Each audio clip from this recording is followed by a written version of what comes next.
Les jardins panoramiques de Limeuil, un point de vue spectaculaire sur cette vallée où les eaux de la Vézère se mêlent à celles de la Dordogne.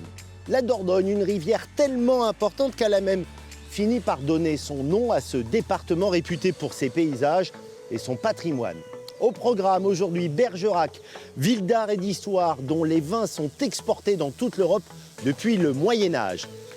Puis nous ferons des vendanges dans l'un des plus anciens et des plus prestigieux liquoreux au monde, Montbazillac.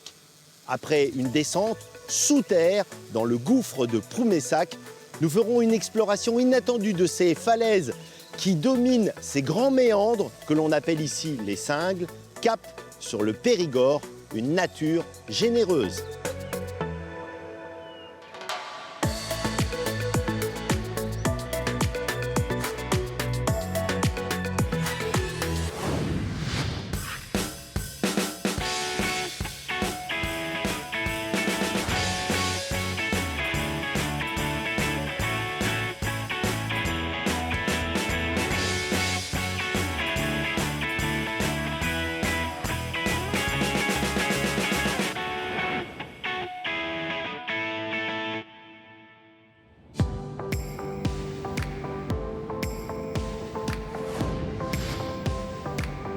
Nous commençons nos escapades périgourdines dans l'une des villes les plus importantes le long de la Dordogne, Bergerac. Une cité née au Xe siècle de la rencontre entre une campagne généreuse, le vignoble bergeracois était au Moyen-Âge aussi important que celui de Bordeaux, et cette rivière, un axe de transport. Selon l'expression consacrée, Bergerac est fille de la Dordogne. Mais est-ce que c'est seulement une formule, Sylvie ? Ah non, absolument pas. Toute la prospérité de la ville, la construction de la ville, s'est fait autour de la Dordogne. Être au bord de la rivière, ça ne suffit pas. Il faut aussi assez souvent être un endroit où on peut traverser cette rivière. Est-ce que c'était le cas pour Bergerac ? Oui, c'était le cas parce qu'il y avait un premier pont qui a enjambé la rivière en 1209 avec 12 arches. À l'époque, c'était un pont en bois. Pour passer sur ce pont, il fallait s'acquitter d'un droit de passage, un octroi. Et puis, on pouvait venir commercer ici, puisque c'est vraiment et la Dordogne et le vin qui vont conditionner la prospérité de cette ville. Faut s'imaginer des tout petits espaces portuaires. Mais en 1850, c'est avec le plein essor batelier. Donc ici, on va avoir 200 gabarres qui vont s'arrêter. Cette rivière a fait la prospérité de Bergerac, mais grâce à un produit, le vin. Oui, il y a des vignes partout, 10-15 km autour de Bergerac. On fait quasiment une monoculture avec que des vignes sur le terrain argilo-calcaire autour de Bergerac. Et on exporte nos vins, en particulier vers l'Angleterre et vers la Hollande. Et puis quand on revient, quand on remonte la rivière, on remonte d'autres denrées. Je pense à ça parce que de Hollande, par exemple, on va rapporter du fromage, ces fameuses boules d'édame qu'on ramène dans les tonneaux de vin. On laisse notre vin là-bas, on le met en fût en bouteille et nous on ramène ces fromages d'édame qui, avec le roulis des bateaux, prennent la couleur rouge que l'on retrouve aujourd'hui sur nos boules de fromage sur les étals actuels.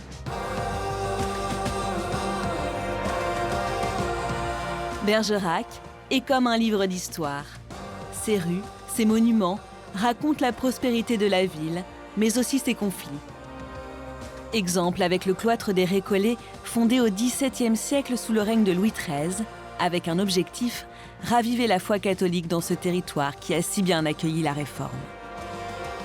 Ici, on est un fief protestant. Henri IV est venu ici pour signer la paix de Bergerac en 1577, avant l'édit de Nantes, 1598. On signe la paix de Bergerac qui met fin à la 6e guerre de religion dans la région. Et on réussit à avoir une paix relative entre protestants et catholiques. Les commerçants, les artisans, la vinée ici, tout autour de la ville, 15 km autour de Bergerac. Les viticulteurs vont être des familles protestantes qui vont faire fortune dans le commerce du vin.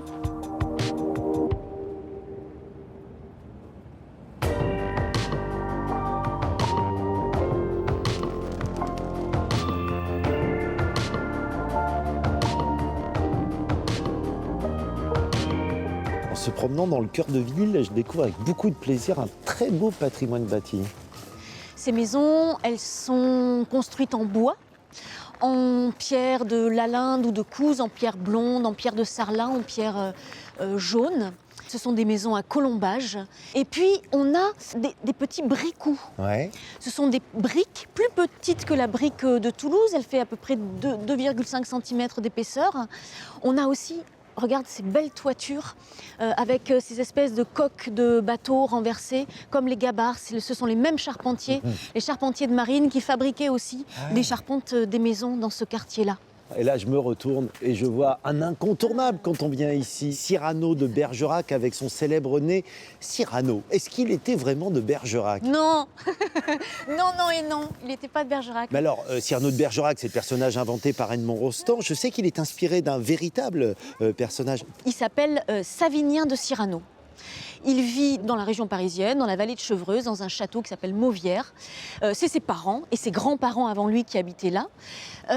Il va prendre ce nom de Cyrano de Bergerac parce que les terres s'appelaient Bergerac. Edmond Rostand s'est inspiré de quelques traits de caractère de ce personnage, bretteur, cadet de Gascogne. Ça correspond quand même aussi à cette région, à la Guyenne, quoi. Ouais, Il y a une joie de vivre, il y a une... Un côté rebelle Ouais. aussi de notre terroir.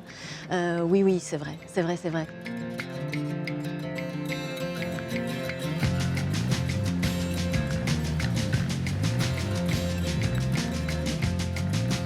Parmi les 13 appellations d'origine contrôlée du Bergeracois, il en est une qui a très tôt laissé son nom dans l'histoire viticole française, Montbazillac. Né au XVIe siècle, ce vin liquoreux a connu une destinée incroyable grâce aux commerçants protestants qui l'ont massivement exporté jusqu'en Hollande. Pour comprendre les raisons de ce succès, il faut partir dans les vignes, un jour de vendange.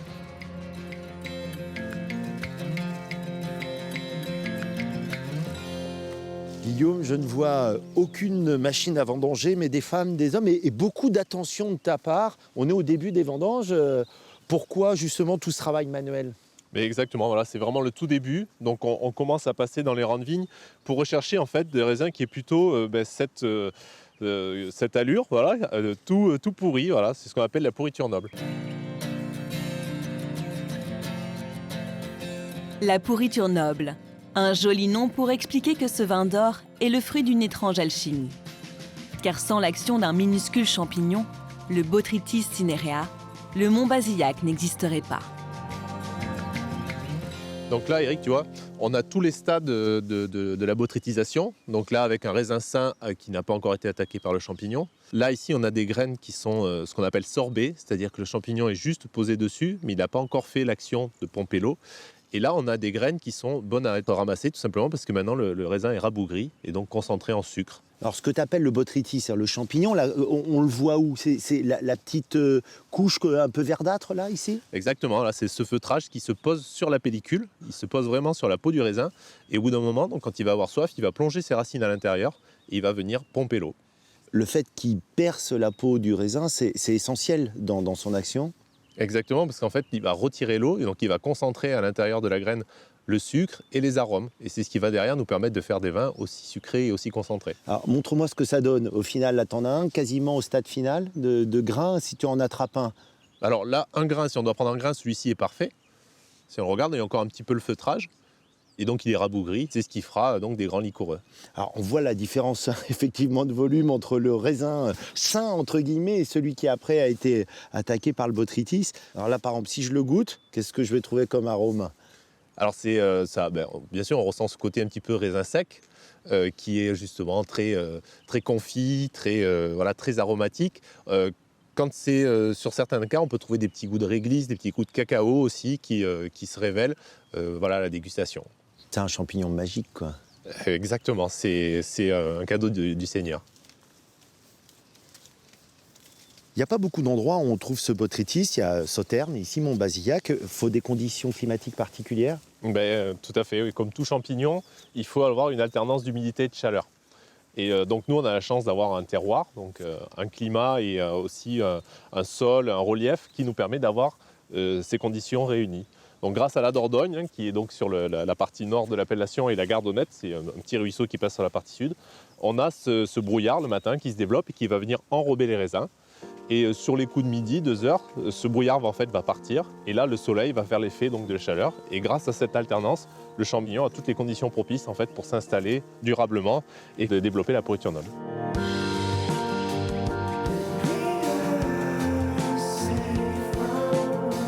Guillaume est l'un des 50 adhérents de la coopérative de Montbazillac, créée en 1940.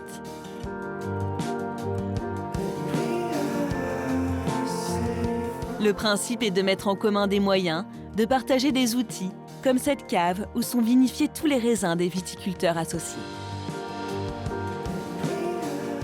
Donc là, voilà, c'est le premier jus, ce qu'on appelle le mou de raisin. Et donc c'est le raisin qui est juste commencé à presser dans les pressoirs. Et donc on a ce produit qui est encore brut, qui n'est pas fini, où on sent toute la vivacité du produit, la finesse, c'est vif, quelques petits arômes subtils de fleurs blanches. Mais c'est vraiment un produit qui nécessite de faire tout son chemin pour devenir un vin. Donc là, je t'ai amené aussi un deuxième vin. Donc tu vois, il y a 2 ans d'écart entre ces deux vins. Celui-ci, c'est un 2019 et ça, c'est un 2017. Et on voit déjà la différence, un produit trouble, un peu opaque. Et là, quelque chose de toute beauté, doré, brillant. Et avec des arômes, là, beaucoup plus de vin. En fait, il y a beaucoup de temps, beaucoup de passion. Il y a plus que du vin dans ce verre, non ? C'est notre patrimoine, c'est notre passion et c'est ce qu'on essaye de faire perdurer, c'est ce qu'ont fait ceux qui étaient là avant nous et c'est ce qu'on veut faire encore pour les générations futures.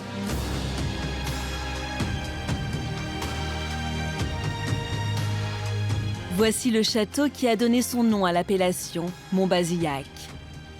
Une bâtisse étonnante où se côtoie l'architecture médiévale avec ses tours, ses douves, son chemin de ronde et l'élégance, la finesse qui témoignent des influences de l'époque de sa construction au XVIe siècle, la Renaissance.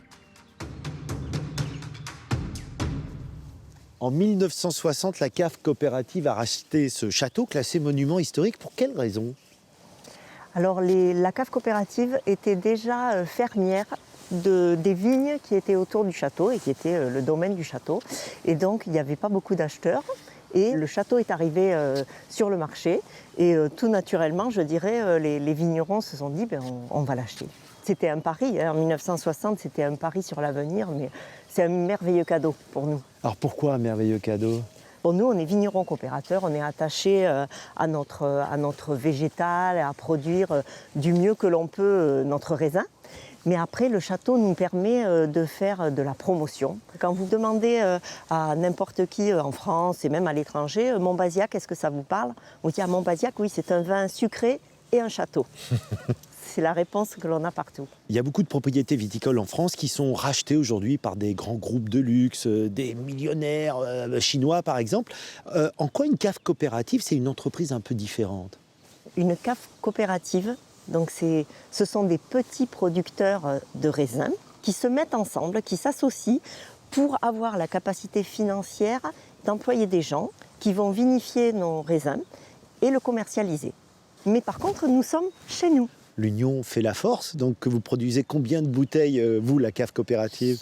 Alors aujourd'hui, on produit 3 millions de bouteilles de Montbazillac, ce qui fait de nous le premier producteur, vinificateur de vins liquoreux au monde.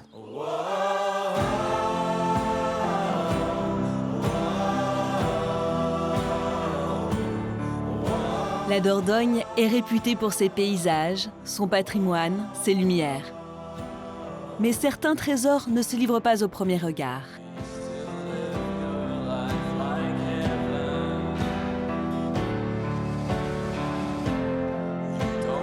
Direction le Buc-sur-Vézère pour découvrir le gouffre de Proumessac, une cavité à l'histoire étonnante. Au XVIIIe siècle, les autorités locales avaient ordonné de boucher ce trou du diable que tout le monde finit par oublier. Mais en 1907, un effondrement rendit à nouveau visible l'entrée de la cavité. La nacelle que l'on peut aujourd'hui emprunter permet de revivre les émotions du premier visiteur. Alors ici, On pénètre dans l'entrée naturelle du gouffre, l'entrée par laquelle ce gouffre a été découvert en 1907 par donc, le premier homme qui est descendu ici. C'est un puisatier des Aisies, M. Gabriel Gallou, qui est descendu le premier dans un tonneau avec pour seul éclairage une bougie. Donc c'était notre spéléo de l'époque. Alors j'ai une étrange sensation, c'est de découvrir le gouffre dans une montgolfière. Là, on est carrément dans le voyage au centre de la Terre de Jules Verne. Ben absolument, là on est suspendu dans le vide à quelques 40 mètres de hauteur, en plein centre de la cavité, avec ce magnifique panorama. Et là on peut découvrir les premières concrétions, donc accrochées à la paroi. Elle fait quelle dimension celle-ci? Alors celle-ci fait plus de 20 mètres de hauteur, hein, c'est la plus longue de Promeissac. Elle porte un nom, j'imagine. Elle a été baptisée la sirène pour ses formes assez évocatrices.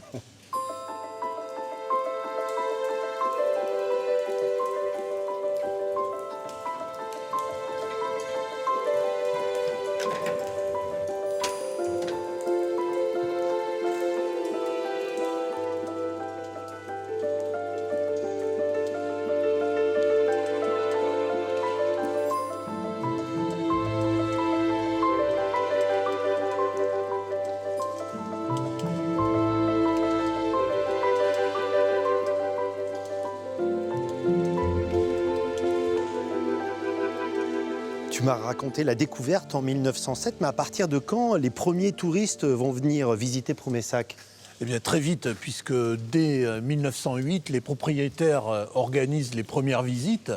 Alors, ils vont tout de suite faire fabriquer une nacelle pour leur permettre de descendre au fond, et avec un treuil à main, manœuvré par 2 personnes et quelques lampes à pétrole comme éclairage, et les visites démarrent pour ne plus s'arrêter jusqu'à la guerre de 14. Fais-moi un petit inventaire des concrétions qu'on peut voir ici.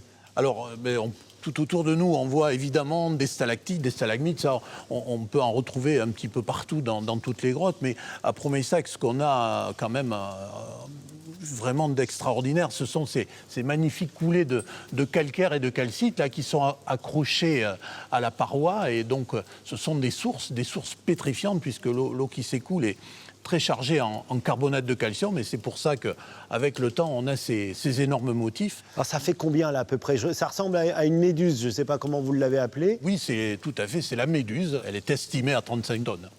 Donc il y a d'énormes volumes comme cela, puis il y a aussi des petits bijoux, alors eux très précieux, très petits. Voilà, alors une des particularités aussi du gouffre, ce sont des formations triangulaires, de la calcite donc, qui s'est formée en triangle. Ils font environ 5-6 cm de côté.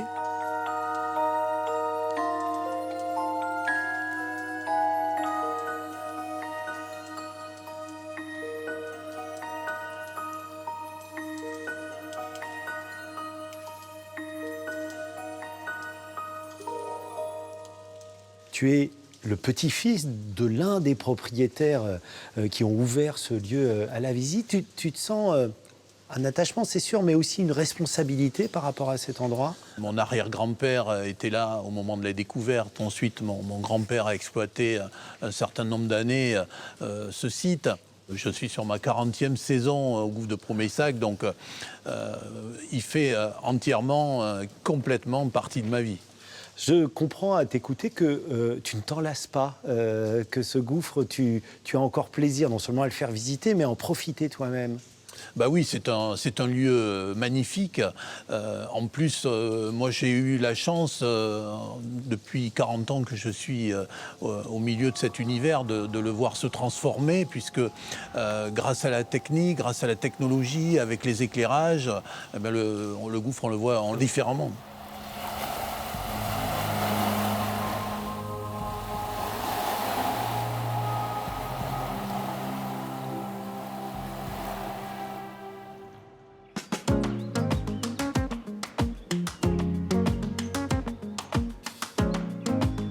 Retour sur les rives de la Dordogne pour découvrir l'un des endroits les plus singuliers le long de la rivière. Notre guide, David, est un enfant du pays. Géographe de formation, c'est avec son association au fil du temps qu'il aime partager sa passion pour ce patrimoine paysager. Quelle vision, c'est spectaculaire, David. D'un seul coup d'œil, on embrasse cet immense méandre. Où est-ce qu'on se trouve? On se trouve au-dessus du cingle de Trémola et à la suite de celui de Limeuil. Alors un cingle, qu'est-ce que c'est exactement? Alors le cingle, c'est une appellation locale, cinglar en occitan, la couleuvre en fait, hein, la couleuvre qui serpente. Du coup, en fait, en français, c'est un méandre, et plus précisément un méandre encaissé, puisqu'ici, on a une rive haute et une rive basse, et on domine effectivement toute la plaine de Halle en face. Mais alors ce cingle, il est exceptionnel par sa dimension, on a même du mal à s'en rendre compte. Ah, c'est grand, hein, ça fait à peu près, d'un bout à l'autre, à peu près 3000 mètres quand même. Hein. T'as amené ça, effectivement. On a du mal à le saisir, hein, parce qu'il faut prendre de l'altitude. Alors là, on est... Alors, Trémola est ici, c'est le petit village qu'on aperçoit là-bas au fond. Et donc, nous, ici, on est ici, là, à Rocamadour. Rocamadour, c'est un joli nom. C'est un joli nom, hein, le rocher de l'amour. C'est-à-dire que là, on est sur le rocher Voilà, de ce l'amour. petit rocher-là, qui pointe dans le vide, là, c'est effectivement un lieu de rendez-vous depuis tout le temps, hein, pour les amoureux et pour les gens qui viennent méditer sur ce paysage. Mais alors, on vient ici depuis longtemps? Ah oui, sûrement, hein, puisqu'on a des photos qui montrent les gens avec une ombrelle, l'autre qui vient à la chasse en contrebas, mais en famille. Hein. Puis tu sais comment c'était au début du XXe, habillé, endimanché quasiment. Hein. Oui, c'est un lieu de rendez-vous. Et puis, moi, je me rappelle plus jeune, on y venait aussi, hein, amener une amoureuse. Ça marchait. Ça a Quand marché. t'arrives là, la moitié du schéma est fait. Imagine, le soir, tu arrives, si tu as bien préparé ton affaire, le petit vin blanc, c'est gagné, quoi. Et puis, effectivement, les reflets, on a l'impression presque de marcher sur l'eau ici. Ouais. C'est étonnant, avec Il y le a jeu une des nuages. symbiose entre le ciel ouais. et cette Des rivière fois, on ne sait même plus où est Dordogne. le soleil, s'il est dans la rivière ou s'il est dans le ciel. Hein. J'imagine qu'on ne se lasse pas de cet endroit. Tu continues régulièrement à venir? On vient régulièrement s'y promener, il y a des chemins de randonnée et puis il y a toujours des découvertes à faire. D'ailleurs, on en a trouvé une récemment, si tu veux, je t'y amène. Avec plaisir. Allez, je te suis. Allez.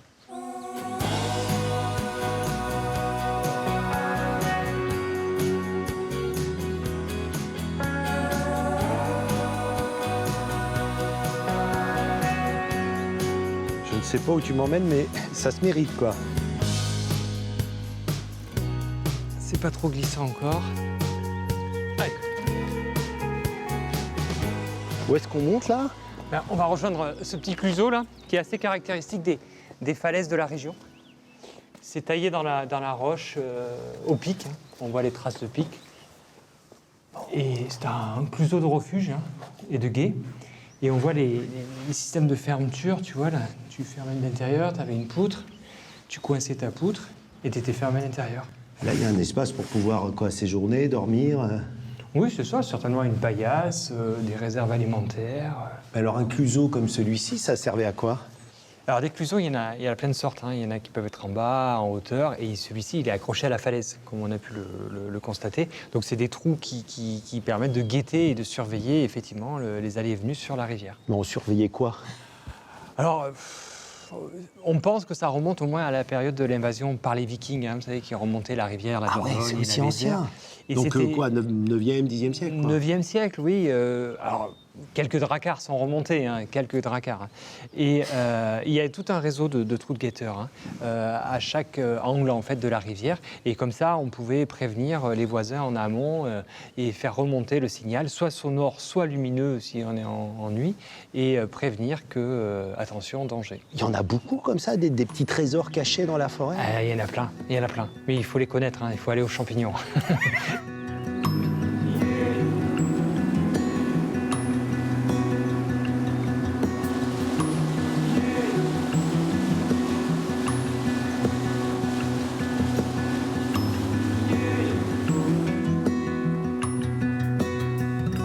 David, c'était très beau d'en haut, mais ça l'est tout autant, si ce n'est plus, lorsqu'on navigue carrément sur la rivière Dordogne.